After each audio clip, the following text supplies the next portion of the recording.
Muy buenas tardes, amigos que no te la cuenten, una vez más con las entrevistas, esta vez con alguien con provinciano, no con provinciano, sino coterráneo en Argentina. Nos encontramos con Nicolás Poncilio. Nicolás, buenas tardes, gracias por atenderme. ¿Cómo te va? ¿Qué tal, Javier? ¿Cómo estás? Muchas gracias Aquí. por el espacio y la recepción. Bueno, Nicolás es argentino, se me han dado cuenta por el acento, no está viviendo su Buenos Aires natal, vive en la provincia de Córdoba, para los que no conocen Argentina, está en el centro de nuestro país. Y nació en el año 1982. Es novelista, ensayista, papá de 3 hijos y autor de novelas y ensayos, ¿no? Algunos de ellos, y acá me quería detener un poco para conversar algo de que ya hemos conversado aquí en Que no te la cuenten, cuando fue todo el tema del 2020, que estuvimos censurados por algunos motivos del tema del COVID y compañía, pero no quería dedicarme puntualmente a ese tema. Cito algunos de los textos, año 2020, el fraude en la educación sexual integral, la famosa ESI, vamos a hablar un poco del tema, infancia adulterada, se llama así el libro. En el 2021, el relato pandémico, se imaginarán de qué trata. En el año 2022, Disgenesia en la guerra mundial contra el potencial humano. Y finalmente, un libro que está presentando ahora en estos días, ni más ni menos que ahora en 2024, estamos en agosto de 2024, Deconstruyendo la ESI, ESI, Educación Sexual Integral. Yo conocí a Nicolás por medio de un artículo de la licenciada Claudia Peiró, la hemos tratado, ha estado acá también en nuestro canal, amiga, como siempre, notas muy jugosas que se sacan en Infobae, y me llamó bastante la atención porque en el libro nuevo que está sacando Nicolás, de Construcción de la ESI, habla acerca de este fenómeno bastante moderno en las últimas, por lo menos 2 décadas para nosotros, los que somos un poco más viejos. ¿Qué es esto de educar en la sexualidad? Para mí es más bien introducir en la sexualidad o casi en la pornografía de los chicos, ¿no? Nicolás es papá, conoce mucho más que yo de estos temas, y entonces va a hablar desde del lado de ensayista, pero también del lado de papá. Vos decís, Nicolás, que se está adulterando la infancia, pero antes de meterme con el tema del libro, me gustaría saber por qué te metiste en un tema tan polémico y a su vez morboso, porque es difícil, ¿no? ¿Por qué te metiste a estudiar estos temas? Eh, Mirá, a mí siempre me gustó, soy de estudiar mucho, leo sobre muchas temáticas, em, eh, me apasiona, por ejemplo, todo el tema de las religiones, a mí me interesa muchísimo, he estudiado religiones comparadas durante por lo menos 20 años, y en esta serie intelectual me tocó, de alguna manera, me llegó la inquietud sobre este tema. Yo no había parado las orejas a través de una compañera, una amiga que es abogada y que también es muy estudiosa. Ella ejerce todo lo que es la medicina china, una persona muy culta. Y esta amiga mía, abogada, en el año 2016 o 17, no, 16, me trasladó estas inquietudes y a mí me pareció muy interesante el tema porque este, había un camello en el baño, básicamente, y nadie lo veía, y, y a mí me dejó pasmado de un inicio de decir, pero acá evidentemente hay algo que no cuadra, hay algo grande que no cuadra. Entonces me puse a investigar, y bueno, sinceramente me empezó a apasionar cada vez más el tema, me empecé a comprar todos los libros que había sobre el tema, me tuve que traer libros de España, muy poca literatura acá, había solamente un libro o dos, el de Jorge Escala, y alguno que otro también. Eh, Mira, hay uno justamente de un cristiano, el padre Miguel Ángel Fuentes. eh, Padre Miguel Ángel Fuentes. Bueno, y, y me pareció tan rico el tema y tan polémico, y yo siempre tuve fibra.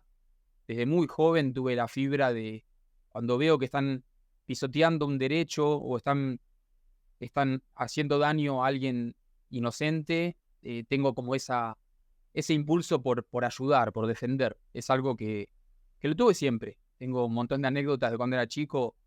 Yo no podía soportar que se cometa una injusticia en mi cara. O sea, sentía el deber de decir, hey, acá está pasando esto. No soy de los que se quedan callados y miran para otro lado para, para no ser molestados y demás. Ujú. Y bueno, y con este tema me puse a estudiar. Y bueno, después de un año, casi 2 años, surgió la propuesta por parte de la abogada de escribir un libro. Como yo ya venía con el tema literario hacía varios años, dice, ¿te interesa que hagamos una investigación? Porque lo que está publicado le faltan cosas. O son, habían libros, por ejemplo, muy académicos, ¿viste? Eso me llamó la atención también. O sea, que de pronto Doña Luisa de acá a la vuelta, ¿me entendés? No lo iba a poder, no iba a llegar ni a la página 20. ¿Entendés? Un tomo así de 350 páginas, súper académico, que te empieza a hablar de la historia, de la política, de la antropología y con mucho tecnicismo. Entonces dijimos, hagamos un libro que lo pueda leer cualquier persona y bien sintetizado y demás. Entonces, bueno, de ahí surgió ese trabajo, Infancia Adulterada. Pero ¿qué pasa? Desde 2019, 2020 que se publicó el libro hasta hoy, si bien no pasaron muchos años, sí pasaron muchas cosas con este tema. Y sobre todo, ¿sabes qué? Mucha evidencia en los países que están antes que nosotros en esto. Es decir, muchas consecuencias nefastas. Entonces, yo sentía el deber de actualizar el trabajo y también en estos años le di una vuelta de tuerca mucho más profunda, sobre todo de entender algo que volqué en el libro de Digenesia, entender el contexto histórico, el contexto sociopolítico, fundamentalmente el momento de la historia de la humanidad, la crisis de la civilización, y cuando vos entendés el contexto, entendés perfectamente por qué se está haciendo esto, porque yo creo que mucha gente rechaza esta temática porque no pueden entender que realmente haya gente con poder político o poder económico que pueda estar interesado en homosexualizar a la población o en castrar a la población. Realmente no lo pueden entender porque suena medio a película de ciencia ficción. Entonces, cuando uno entiende el contexto histórico, te das cuenta que sí, les interesa destruir la fertilidad o bien torcerla para disminuirla, y por motivos que también se pueden entender fácilmente, ellos en este momento van a por todo. No van con medias tintas, sino que han apretado el acelerador a fondo con este tema. Así que bueno, ahí te hice la intro de por qué entré en esta temática. Vos sos papá, ¿qué edad tiene tu hija o hijo más grande? Mi hija más grande tiene 18 Bien, ¿y la más chica? y la más chica tiene 2 años. Bien, bueno, pongámosle Y que... el del medio, claro, ¿La del medio o el del medio? el del medio tiene 7 años. Bien, viene tu hijo de 7 años y te dice, papá, ¿me explicas, por favor, qué cosa es esto de la ESI? Porque en el colegio me están hablando de la ESI, han metido algo desde el año 2006 en mi país, Argentina, lo que es la perspectiva de género y de compañía. Papá, ¿qué tengo que hacer? ¿Qué es la ESI, papá? O sea, intentemos ser pedagógicos para la gente que nos está mirando. ¿Cómo le explicamos a un niño, o cómo explicamos pedagógicamente qué es esto que están dando en las escuelas, en muchas escuelas, aún privadas, de la llamada ESI? Bien. La primera parte de la pregunta, digamos, bastante personal, digamos, yo juzgo, según mi criterio propio de padre, que a los 7 años no hay nada que hablar al respecto. Totalmente. O prácticamente nada. Entonces, ¿yo qué hice? Tomé los recaudos y los llevé a un colegio en donde no se imparte eso de ninguna manera. Es una escuela de la pedagogía Waldorf, pero ojo, sé que hay algunas escuelas Waldorf que sí están metiendo esto. Sí. O sea que es bastante complejo el tema. Yo acá sé que hay muy buena fibra, muy buen personal, y lo he hablado personalmente con las autoridades y sé que no de ninguna manera se va a hablar de esto porque no coinciden. Entonces, desde luego es eso, o sea, yo tomo el recaudo, o sea, antiguamente uno podía de alguna manera, ¿no? Hace 30 o 40 años atrás vos dejabas tirado a tu hijo ahí en la calle y bueno, crecía, qué sé yo, bueno. Podemos hilar fino, ¿no? Obviamente. Sí, sí. Pero hoy el ambiente social, cultural y demás es tan tóxico, es tan perverso a veces que requiere una proactividad mucho mayor de los padres. Por ejemplo, lo dejás tirado en las pantallas, error. Lo dejás que coma lo que quiera, error.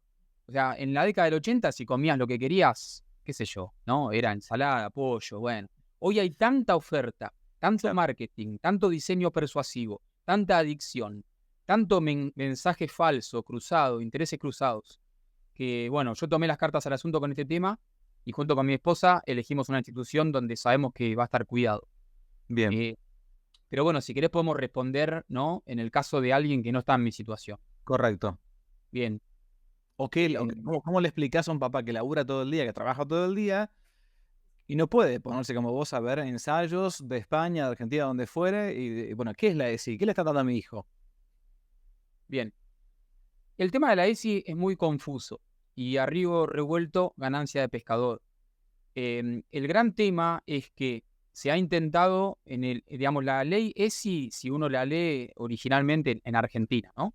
Sí, Se promulgó en el 2006 y si uno lee la ley, la verdad que no tiene nada extraño, digamos. Es más o menos lo que siempre se había enseñado, qué sé yo, a los adolescentes, un poco de anatomía, eh, este, lo cual a mí me hace mucho sentido que a un adolescente se le enseñe, para que no sea un ignorante, las funciones. eh, ¿Por qué? Porque ya tiene el poder de dejar embarazada a su noviecita. Entonces, él ya tiene un poder, entonces tiene que conocerlo para hacer un uso responsable, sabio, constructivo, amoroso de esa función. Pero bueno, nuestra sociedad no tiene un criterio sano al respecto. Esto se ha ido desvirtuando. Em, si uno lee la ley de 2006, es bastante inocua. Pero ¿qué pasa? En 2018, la Nación firma un convenio con Fundación Huésped, el mismo año que estaban buscando legalizar el aborto en Argentina. No logran legalizarlo. Y fíjate qué interesante, qué loco, ¿no? A fin de año entran por la puerta trasera y quieren meterle perspectiva de género obligatoria a la ley ESI del 2006. por las Entonces, dudas. Sí, Fundación Huésped, para los que no conocen, es una supuesta fundación que se encarga de ayudar a aquellas, entre comillas, ¿no? A aquellas personas que se encuentran en riesgo de embarazo, maternidad, bla, bla, toda la historieta, que en realidad es una fundación como tantas otras ONG que se dedica al control poblacional y abortista y casi eugenésico, diría, pero bueno, en fin, cierro claro, paréntesis. claro. Todas las estrategias, el modus operandi es siempre el mismo. Y en cada uno de los países sometidos a la extorsión y a la presión de Naciones Unidas, para que se amolden a lo que Naciones Unidas quiere para el futuro, para el presente y para el futuro, el modus operandi es siempre el mismo. Entonces acá Fundación Huésped y en otros países va a ser algo análogo. Pero Fundación Huésped es el brazo local de Naciones Unidas. Naciones Unidas está obsesionada con el control demográfico y con la reducción demográfica, por diversos motivos que sería muy interesante, si querés después tocamos ese tema. Pero la cuestión es que quisieron meterle perspectiva de género de forma obligatoria en la ESI, en 2018, en el concierto de intentar legalizar el aborto. Bueno, no lograron meterle perspectiva de género en la educación sexual. Y fíjate qué loco lo que es la demagogia, ¿no? La perversión de nuestras instituciones, que igual lo hicieron. O sea, no lo metieron en la ley, no, o sea, están haciendo algo que es completamente ilegal. Claro, Es completamente ilegal. Entonces, la gente dice, bueno, pero qué interesante, pero ¿qué es la perspectiva de género? Lo que ellos querían es que la ESI, la educación sexual, estuviese amoldada y fundamentada en la llamada perspectiva de género. Y uno dice, bueno, educar en igualdad, en valores, en los derechos humanos, en los derechos de la mujer, ¿será? Y bueno, la cuestión que yo aclaro en el libro es que la perspectiva de género es un iceberg. ¿Viste el famoso gráfico del iceberg que tiene una parte afuera, una parte pequeña afuera y después tiene una parte inmensa oculta? La perspectiva de género es un iceberg. La parte superficial, que lógico, si no ellos no hacen esa parte superficial, la sociedad no lo aceptaría bajo ningún concepto.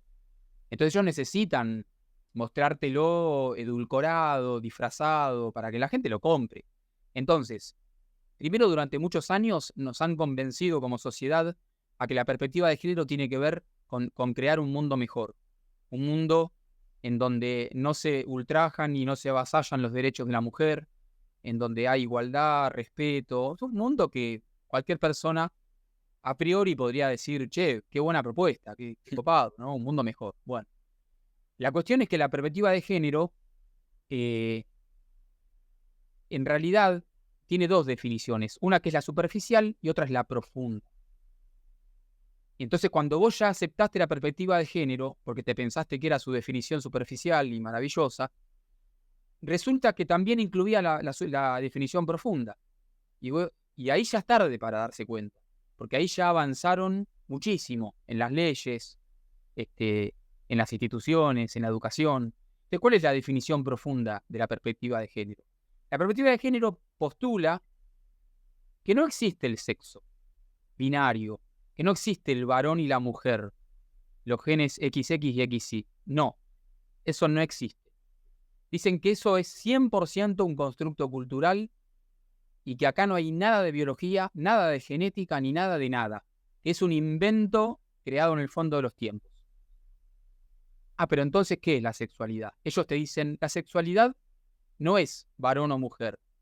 Ellos dicen es un degradé casi infinito de posibilidades, sujetas a la autopercepción de la persona. Entonces, ¿ellos qué están haciendo? Están desarraigando la sexualidad, que no olvidemos que es un instinto, como lo es comer, dormir y la termorregulación y demás. Están desarraigándola de la naturaleza y poniéndola bajo la prerrogativa de la ficción del sujeto. Entonces, ese es el núcleo duro de la perspectiva de género. También se le llama ideología de género, también se le llama visión de género, pero tenemos que entender que perspectiva, visión o ideología son todos sinónimos. Acá hay una idea que no tiene fundamento, ni pediátrico, ni genético, ni desde las neurociencias, ni desde la biología, pero ni siquiera desde la zoología. O sea, si vos atendés a especies que jamás han tenido un patriarcado ni nada que se le parezca, ¿sí? Las cebras, los caballos, los camellos, qué sé yo. Ahí vemos una sexualidad binaria y comportamientos muy específicos de cada uno de los sexos, especializados por la evolución, con un sentido, bueno, con un sentido que apunta hacia la vida, hacia el florecer. Entonces, evidentemente no es una confabulación, digamos. Entonces, ellos quieren suplantar el sexo por el género. Y esto es demoler. Cumple varias funciones, pero fundamentalmente dos. Una, destruir, desviar y o destruir la fertilidad humana. Porque si vos quitas el sexo y metés el género, estás metiendo un montón de alternativas que en realidad son una sola: infertilidad sexual. Ya sea que viste que las siglas son LGBTIQ no sé cuánto, y es infinito. Si vos elegís la E, supuestamente, la L, la G, la B, la T, la I, lo que sea, vas a estar eligiendo siempre una conducta sexual no reproductiva, o variablemente no reproductiva. Entonces ahí vos ves el valor en control demográfico, en reducción demográfica. Entonces, no lo digo yo, sino que ya lo han dicho otros estudiosos. La perspectiva de género es el gran anticonceptivo mundial. Bien, a ese punto, perdóname que te interrumpa acá, Sí. pero es como llamativo, digo, porque si no, a uno le pasan por encima los aviones y no se da cuenta que, digamos, que vuelan. Después de la década del 60, después de Mayo francés del 68, bueno, todas las revueltas en París, cuando fue la gran fiesta del anticonceptivo, digamos, ¿no? O sea, después del derecho al orgasmo universal que se planteaba, ahora se quiere intentar coartar el posible fruto de esa unión. Aún esa unión, digamos, fuera del sacramento de matrimonio. No estamos hablando acá de un tema puntualmente religioso, una cuestión puramente, digamos, si queremos filosófica o humana. No, pero humana. Por eso, acá no hace falta. Es más, yo sostengo justamente lo contrario, que la perspectiva de género es una de las pseudo religiones que deberías estudiar como religiones comparadas. Porque tiene su inquisición, tiene sus dogmas, es algo impuesto de arriba, o sea, no se puede pensar, no se puede disentir, o sea, es algo, bueno. Pero la pregunta, ¿por qué te parece que dado que el agua moja y el fuego quema y es evidente que la población está descendiendo, ¿por qué se nos quiere colocar alguna conducta por imposición para que tengamos menos hijos? O sea, ¿cuál es la razón? Porque, o sea, se volvió loco la humanidad. Qué fue lo que pasó? ¿Qué le pasó al mundo o a los que manejan el mundo? Claro. Sí, a partir de la creación de las Naciones Unidas, o sea, en todo lo que es la época de posguerra, Sí. primero la gente tiene que entender que los que crearon Naciones Unidas, o sea, los altos directivos de Naciones Unidas, y esto es históricamente demostrable, Ujú. eran todos eugenesistas. Y la eugenesia siempre fue inseparable de ustedes se pueden reproducir, ustedes no. Y es una gran estrategia bélica. Es decir, che, ¿cómo hacemos para eliminar a los argentinos? Queremos todos sus recursos naturales. Y bueno, que no se reproduzcan más, si nosotros no estamos apurados. De acá a 30 años, de acá a 100 años, no van a estar más. Bueno, entonces la estrategia eugenésica es inseparable de Naciones Unidas. Hay un hilo conductor históricamente demostrable entre eugenesia y Naciones Unidas, entre Naciones Unidas y políticas de población, entre políticas de población y utilización de la perspectiva de género en documentos políticos, y entre perspectiva de género y ESI. Uní todo ese hilo y vos tenés que la ESI es eugenesia aplicada. Yo le llamo digenesia, porque es la eugenesia es como una moneda de dos caras. De un lado está la eugenesia, o sea, supuestamente mejorar la especie, supuestamente. Y del otro lado está a quienes tenemos que empeorar.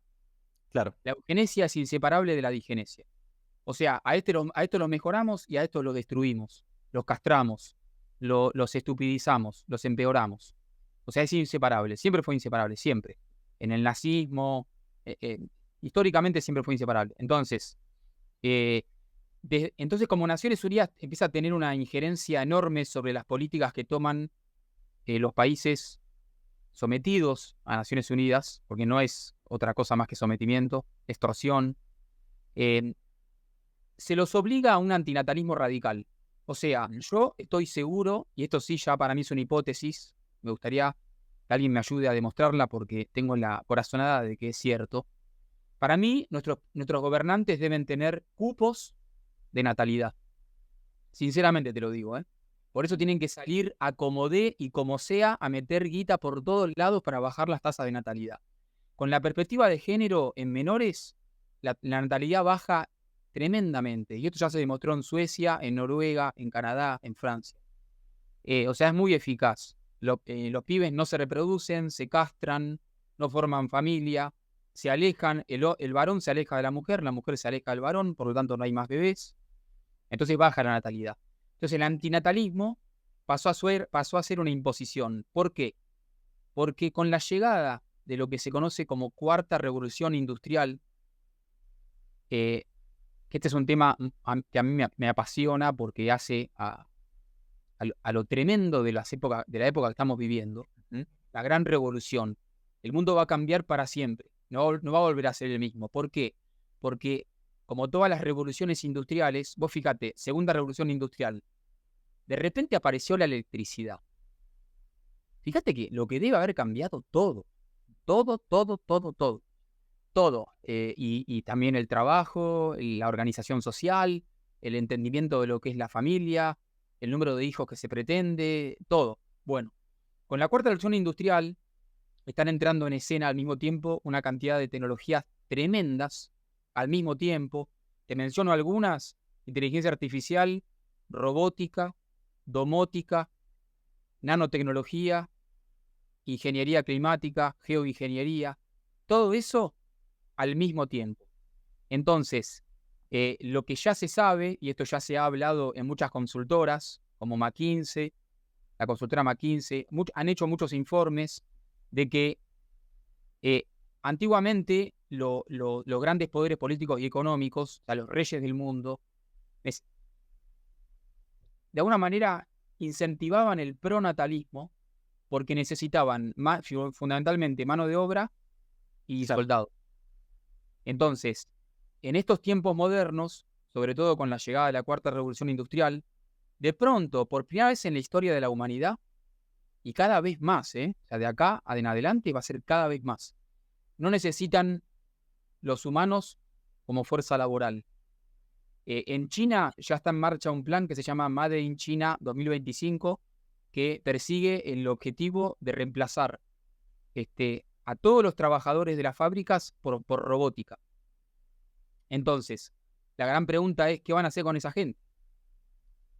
Y además, está la obsesión por los recursos naturales y por la sustentabilidad, y por pensar en un mundo sustentable de acá a 100 o 500 años, y no con la extinción.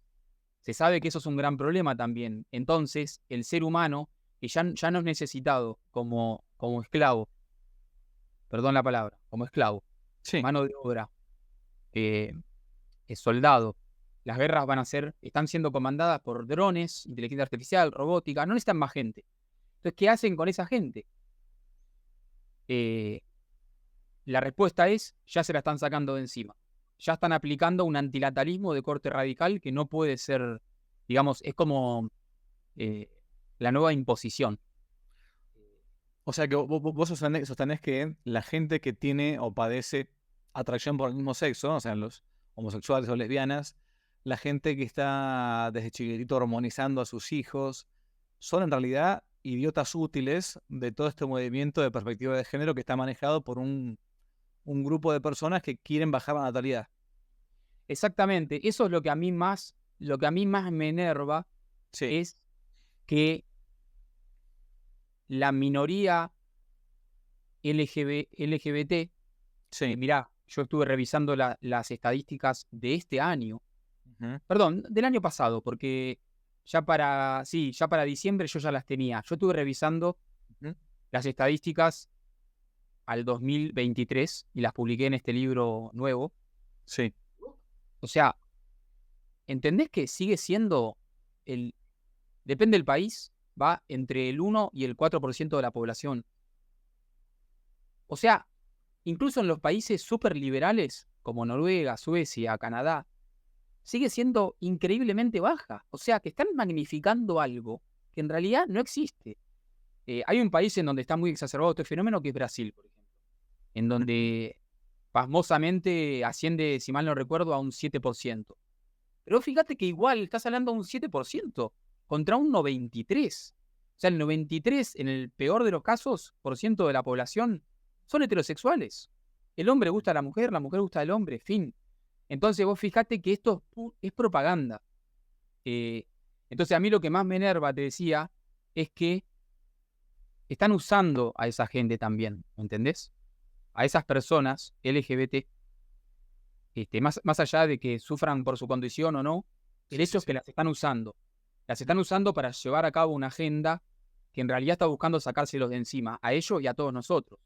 Por eso, yo creo que cuando se den cuenta, incluso los LGBT, que son pocos, cuando se den cuenta de que están siendo usados y que además se les está mintiendo en la cara, porque se los empuja a procedimientos de los cuales ya hay evidencia de lo nocivo que son, por ejemplo, la hormonización, por ejemplo, la castración, y se les está ocultando los efectos que produce. Entonces, es un procedimiento antiético y antimédico. El tema de la industria del género, que es una aberración, algunos le llaman mengelismo de género, ¿viste? Haciendo alusión a Mengele, que hacía Sí, sí, experimentos, Mengele. el nazi que hacía experimentos con las personas. Bueno, están experimentando con las generaciones, sobre todo más jóvenes. ¿A vos te parece que tanto han tirado de la cuerda que ya va a llegar un momento donde la gente, a mí me parece que sí, o sea, es una ley del péndulo esto, que tanto han tirado de la cuerda y han querido imponerte como uno le da a un chico la papa en la boca con la cuchara y le mete por la por sí, en la fuerza la comida? Creo, al menos en las generaciones más jóvenes con las que yo a veces me manejo, es como que si hay un hastío, un cansancio muy grande y que puede ser que haya una cierta reacción de orden puramente natural, porque la gente dice, vale, yo quiero ver la gente normal, a ver cómo decirlo, desde el punto de vista, si queremos, de lo humano. La gente normal quiere conservar su trabajo, quiere conservar su familia, quiere conservar su patrimonio, quiere conservar su libertad. O sea, la gente normal es más tipo, entiéndase bien, no desde el punto de vista político, desde el punto de vista humano. Conservadora quiere conservar el orden natural. ¿Te parece que que puede haber una reacción como una ley del péndulo ante tanto que han machacado con el tema este? Sí, a mí no me cabe la menor duda. Es decir, han pretendido demasiado. Yo no sé por qué. Yo no sé si es que realmente tienen problemas psicológicos importantes o no creo que sean tontos. De hecho, creo que son demasiado astutos. Es más, son tan astutos que, ¿viste? El pez por la boca muere. Este, hay un proverbio chino que yo lo menciono en la entrevista porque estos días me estuve acordando mucho de eso, ¿viste? La ambición hace caer. El que camina a grandes zancadas no irá a llegar demasiado lejos. Ujú. Em, el que está en puntas de pie no está firme. ¿Qué quiere decir eso? Cuando uno pretende demasiado de las cosas, una espada demasiado afilada pierde su filo. O sea, cuando uno va demasiado lejos con algo, termina generando el efecto opuesto. Entonces, acá están generando eso y para mí van a generar eso. Es decir, pretendieron tanto con esto de la ideología de género que se están cavando su propia fosa. Porque, ¿sabes qué? Yo me estuve dando cuenta que la gente, en general, es menos tonta de lo que uno cree. Estos tipos se piensan que la gente es recontra tonta. Y a veces uno en la negatividad piensa que sí, que la gente está re tonta últimamente. Pero ¿sabes que no? La gente es menos tonta de lo que uno cree. Entonces, pretendieron demasiado y yo creo que ahí han, digamos, no sé cómo expresarte esto, es increíblemente eh, paradójico cómo, y esto se ve también a escala individual, ¿no? En las personas. Cuando una persona hace un alarde de, de, de poder y de orgullo y de soberbia descomunal, vos que debes estar bien afilado con las cuestiones humanitarias y psicológicas, ¿no, no te indica siempre que es porque tiene una gran debilidad interior esa persona? ¿No es eso? Es como dice el refrán, ¿no? Que dime de qué te glorías y te diré de qué careces, ¿no? Claro, exactamente. Entonces, em, una persona que tiene fortaleza interior, fortaleza espiritual y demás, es modesta, es respetuosa, eh, es humilde.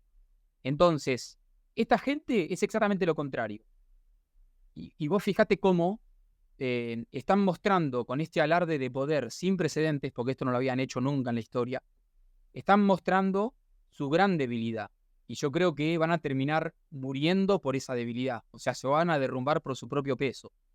Yo lo que insisto mucho, y lo digo en el libro varias veces, es que los países, sobre todo los países latinoamericanos, también los países africanos, tenemos la aventura, la, la bendición de que esto está llegando con delay, Claro. porque en países de Europa y de Estados Unidos, Canadá, esto no está desembarcando, ¿viste? Intentando desembarcar recién ahora como en Argentina, sino que esto ya está hace 20 años.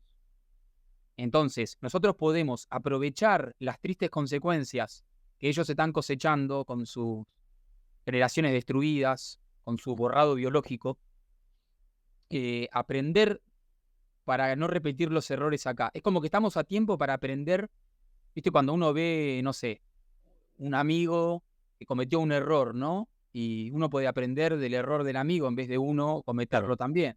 Bueno, Mm. nosotros tenemos que aprovechar y yo creo que los tiempos son muy propicios, ¿sabes? Es algo que hace 2 años por ahí yo no me había dado cuenta porque no se evidenciaba tanto. Pero son bastante propicios los tiempos para que terminemos con esto de enseñarle esta ideología falsa, completamente mentirosa, completamente anticientífica a los menores de edad. A los menores de edad. O sea, para mí es el crimen de lesa humanidad más grande de la historia de la humanidad. Y están atacando lo más preciado del humano, que son los niños, son los hijos. Y eso tampoco es inocente. O sea, están atacando la unión sexual, el resultado de esa unión, que son los hijos, lo más preciado que uno puede tener en este planeta, y por lo tanto la familia, que es la célula fundacional de toda sociedad humana, de acá y de la China, de hoy y de hace 5.000 años atrás. Lo mismo da. La célula fundacional de la sociedad, de la civilización humana, es la familia.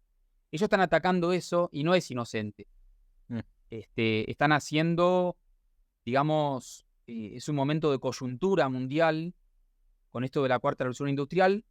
Ellos quieren aprovechar la coyuntura y de alguna manera apoderarse de las esferas de control en lo que van a ser las condiciones del futuro.